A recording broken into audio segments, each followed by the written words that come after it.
Greetings and welcome back to Iwa Kitchen. So I have another wonderful, delicious, and nutritious recipe for you today. And today we're going to do some baking, which is one of my favorite things to do. I love baking. I love sweets. I have a huge sweet tooth, but I have to sometimes, even though I like to indulge, indulging is fun. but every day I like to also have something that is just really packed with good wholesome nutrition. And today what we're going to make is one of my favorite recipes that I actually like to have for breakfast. I make it for my husband for breakfast, and it has a lot of really kind of slept on but really high nutritional ingredients, and that is my apple walnut bread. So, and it's going to be high in protein, it's going to be high in antioxidants, and it's going to be high in flavor. So, let's go ahead and get started. So, what we have here, first, I like to put my dry ingredients together just because it's easier that way. Um, so, in my bowl here, I have a half cup of all-purpose flour, organic all-purpose flour, and you can use whatever organic all-purpose flour that you desire. And then I also have another half cup of chickpea flour. So I haven't tried this recipe with another gluten-free flour, so I can't guarantee how it will turn out if you use a different flour, but I'm using chickpea flour because chickpeas are high in protein, high in fiber, just really good for you. And I like incorporating chickpea flour into my recipes. So this is just another way that I'm able to use chickpea flour in my baking. So that's what I have there. So 1 cup of flour altogether, half cup chickpea, half cup all-purpose. The next thing I have here are our mix-ins, right? Our mix-ins, you gotta have mix-ins when you're making, like a sweet breakfast bread, right? So in here, in this bowl, I have about a half cup, maybe a little bit more, maybe like a rounded half cup of chopped walnuts. And then I also have about a half cup of uh, raisins. And these I think I just are Thompson raisins, but you can use whatever type of raisins you like. Also, you can get creative with the dry fruits you add, and which I've done in the past. You can use apricots in here. You can use golden raisins, like a different kind of raisin. You could use currants.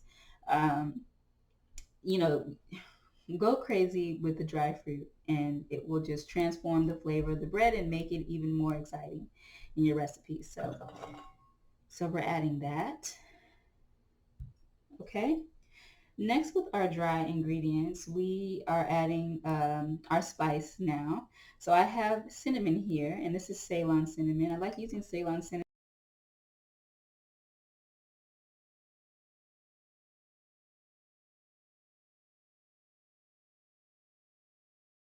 So I add about, I would say, and again, I don't measure, guys, in everyday life, but for you, I had to work out measurements. So I add about a half teaspoon of cinnamon to our bread. Something else I've used for a spice is a pumpkin pie spice mix. That is also very yummy in this bread, and I highly recommend it. I've done that as well, and sometimes I use that interchangeably. Um, as far as like maybe one day I'll use pumpkin spice, another day I'll use just cinnamon, but it turns out wonderful no matter what. Um, we're also going to add about a quarter teaspoon of salt.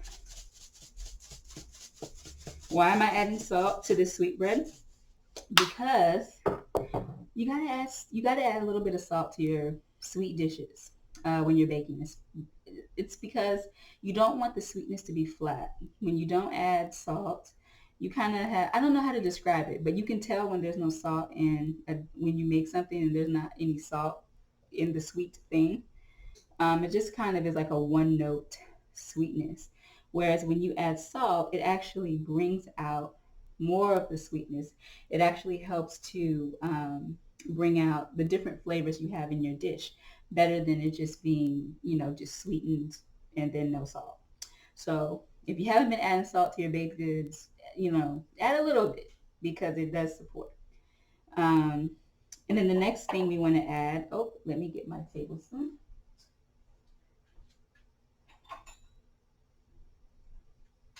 We're going to add 1 tablespoon of baking powder.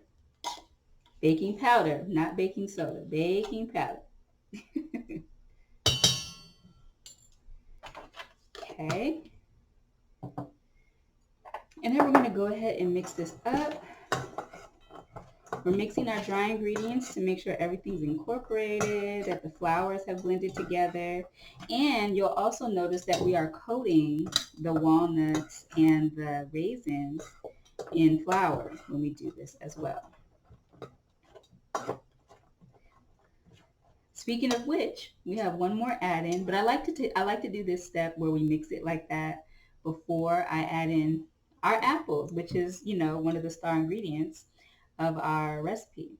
And I have basically one medium-sized sweet apple. I'm using a Honeycrisp apple, but you can use whatever your favorite sweet apple that you like. And I have them submerged in a bowl of water here. Oops, I lost one. Oh no, I thought I lost one, but I didn't. Um, I have it submerged in water, and that's to prevent oxidation of the apple.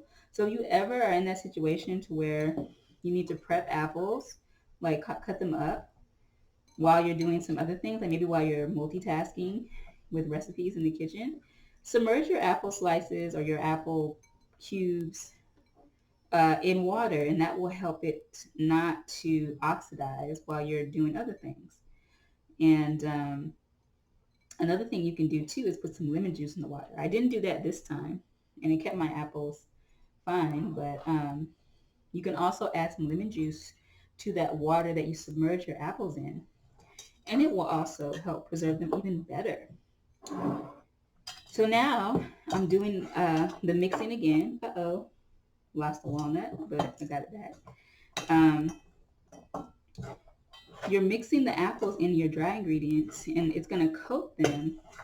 And I like doing this because anytime you're using like a fresh fruit, this includes things like berries, and you're adding it to a pastry or bread like this, where you're mixing it into like dry flour. Mixing it with the dry flour, mixing the fruits with the dry flour first actually helps them not to sink to the bottom of your dish while it's baking. If you've ever had that experience where, all your fruit just like sunk to the bottom, it helps with that when you coat them in the flour first. But also, there are be some other things going on too, which, like for example, if your batter's too thin, that can also make your fruit sink to the bottom because they can't, they're going to be super heavy in that thin batter. We do not want a really thin batter with this. Um, we want it to be, well, I'll show you the texture that it's going to be in just a second. Next thing I want to add is a little bit of olive oil. So just about a tablespoon of olive oil. And what this is going to do is it's going to keep our bread moist. Same thing if you were, cooking with vegan butter or real butter in something. You add the butter to it to keep the crumb of the bread moist and not dry out. Because something that happens, even though this is not a gluten-free bread, when you use gluten-free flour, sometimes you can run into things being dry. And especially with the chickpea flour, I noticed that when I would make like 100% chickpea flour things, it did kind of come out dry and dense. And then when I add chickpea flour to things, sometimes it could be dry and dense.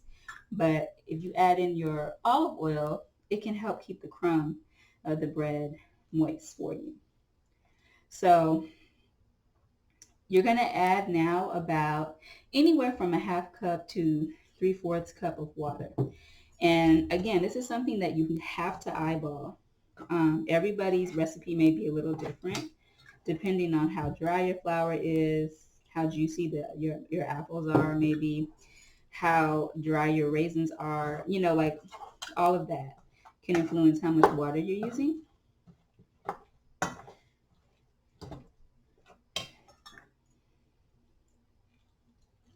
I had about, so I'm using about 3/4 cup, I would say.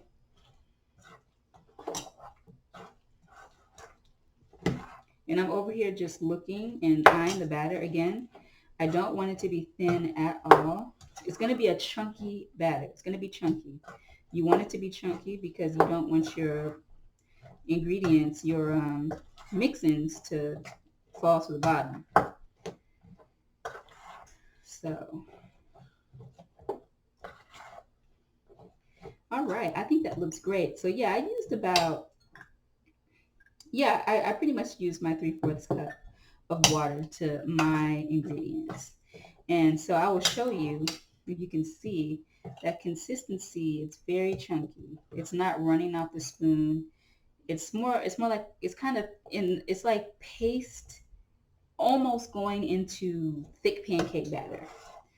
Yeah, we want it to be chunky. Chunky, okay? So now that we have our ingredients mixed, we're going to bring out our pan, our loaf pan. I like to do this in a loaf pan.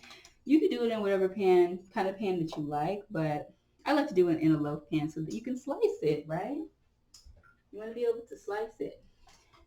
And what I have done is I have lined it with some parchment paper. No, it's not very pretty, but this is how I do things in real life. I tear off a piece of parchment paper and I crunch it up like that. I know there are ways you could cut it to make it nice and neat and like fall into the pan. I can't.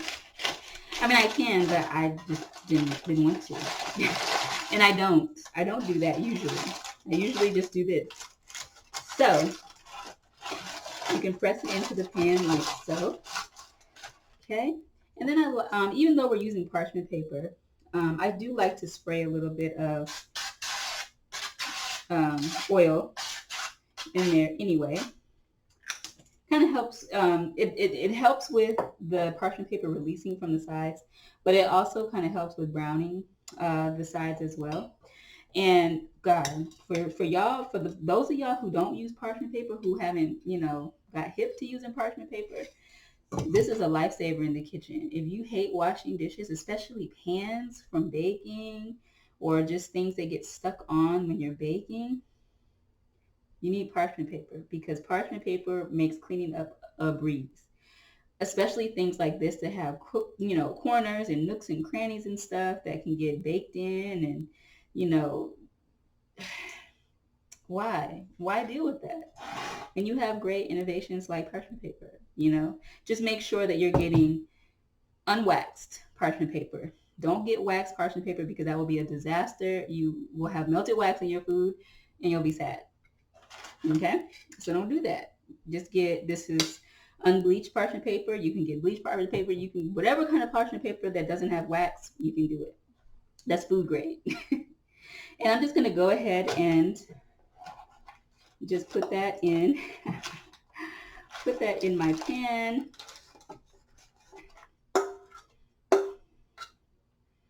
Yes, we're putting it in the pan.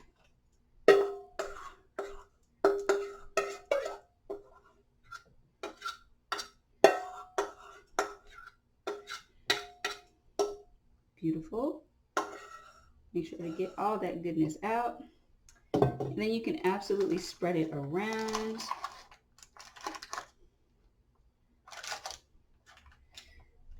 You can spread it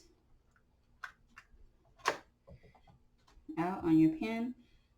And now I had my oven preheating to 375 degrees. We're going to go ahead and bake this for 30 minutes and it should be done. So you bake it for 30 minutes or until the top is golden brown and it will have cracks on the top. So that's when you know, when it has the cracks on the top, that means you know that the bread has cooked all the way through. Okay? So let's go and bake this for 30 minutes and then we'll be back to reveal the final product. Aren't you excited? Oh my gosh, guys. I totally forgot to add in the maple syrup. You have to add a sweetener to your bread. Lord have mercy. Y'all do not do that. I did go back and add it to the batter. Luckily, the batter was still uncooked when I added it, but it was only like in the oven for like a minute. But I went back and I added my maple syrup. So make sure you add half a cup of maple syrup to your batter. When you start, like when you add your olive oil, add your half cup of maple syrup, or you could do maybe a little more. You could do it to your, your preference. If you like a really sweet bread, you can add a little bit more. Or if you don't want it to be real sweet, you can add a little less. But definitely make sure you add your sweetener. Don't do like I did. Do what I'm telling you. Do what I'm telling you to do. And or else it's gonna be nasty. You need a sweetener in there. So go ahead and, or any liquid sweetener of your choice. I used maple syrup today, but you could use agave, you could use honey, you could use whatever liquid. I mean, I've also used like a dry sweetener too, like coconut sugar, but just make sure you adjust. You would have to adjust your liquid that you add then because your batter is going to be a little drier, right? If you use a dry sweetener. So just make sure that you account for that. If you decide to go off the script, you decide to go off recipe. So yes, so she's in the oven. She's gonna cook for 30 minutes, and then we're gonna come back and do the taste test. Okay. All right. Greetings, guys, and I'm here with our now fully cooked and cooled down apple walnut bread. So I recommend that you let this bread cool all the way down before you remove it from the oven. I mean, before you remove it from the pan, just because um, we're working with the chickpea flour, and sometimes with gluten-free flours, they need time to set up after they've been baking. So, in my experience, when I take it out of the pan, when I try to remove it from the pan and like slice it too early, like when it's too hot, sometimes it could still be kind of ooey gooey, like in the middle especially. So, just give it time to cool down to relatively like almost room temperature, but it doesn't have to be all the way room temperature. I like letting it cool all the way down, like to room temperature or cold. And then, especially the next day, because you would store this in the fridge, it will also have time to set up even better in the cold environment of the fridge. So, just a tip for when you're removing this from the pan. If you're too eager, it may fall apart on you. And that actually did happen a little bit because I started to take it out when it was a little warm and it did kind of start breaking. But I want to show you how easy it is to remove it when you have the parchment paper lining the pan. So see, this is it. You just pick it up out of the pan and set it right down there. And look, it's virtually no cleanup, no mess. Now this here at the bottom, this was me. I have spilled some of the batter on the outside of the parchment paper. So that was an operator error. But I just wanted to show you. I'm not trying to hide that, but if you look at the rest of the pan where the parchment paper was in, I don't have to scrub that. And there's not much for me to clean on that side either. So I'm telling you, parchment paper is your friend, one of your best friends in the kitchen if you don't like to scrub pots and pans. But let you take a look at this beautiful bread. Look at that. Beautiful. It's golden. You have your, all your walnuts and your raisins and things. Hopefully you can see that. But they didn't sink to the bottom and get all crazy, and weird on the bottom. Like sometimes, if our batter was too thin, it would have done that. But because we kept the batter nice and thick, and we also did that coating of the fruits and nuts in the flour before we added our liquid ingredients. It helped it a lot. So, but this part was the part that started to kind of break on me. So I'm just going to go ahead and slice that just so that you can get a cross section of what it looks like once it's done. Okay. And there she is. See how moist it is? It's fluffy. It's chock full of fruits and nuts, and it's just really yummy in the morning. Now, the way I like to serve this is you could put a slice of this, a nice big slice of it on a plate, and you can, slice some. Let me put this up so that you can see me. You could slice some bananas on top of it, or some fresh apples, or put some fresh berries on there. You can also I also like drizzling maple syrup on it when it's. I'll warm it up too, and then maybe put some vegan butter on the top, and it will, just melt into it and just make it even more like like a savory and a sweet situation going on. It's really good. I make this for my husband for breakfast all the time. He loves it. It's a great way to get a lot of healthy fats from the nuts. Some of those healthy sugars from the fruits, protein, fiber, all the good things that you want in a breakfast are in this bread. So you can definitely have a lot of fun with uh, topping it even more. It's already chock full of stuff, but you could put some fresh stuff on the top too when you're eating it for breakfast. Serving it with fresh fruit is always a hit. So yes, that is my apple walnut bread. I hope that you try it and that you let me know how you liked it when you do. And until next time, stay healthy, my friends. Bye.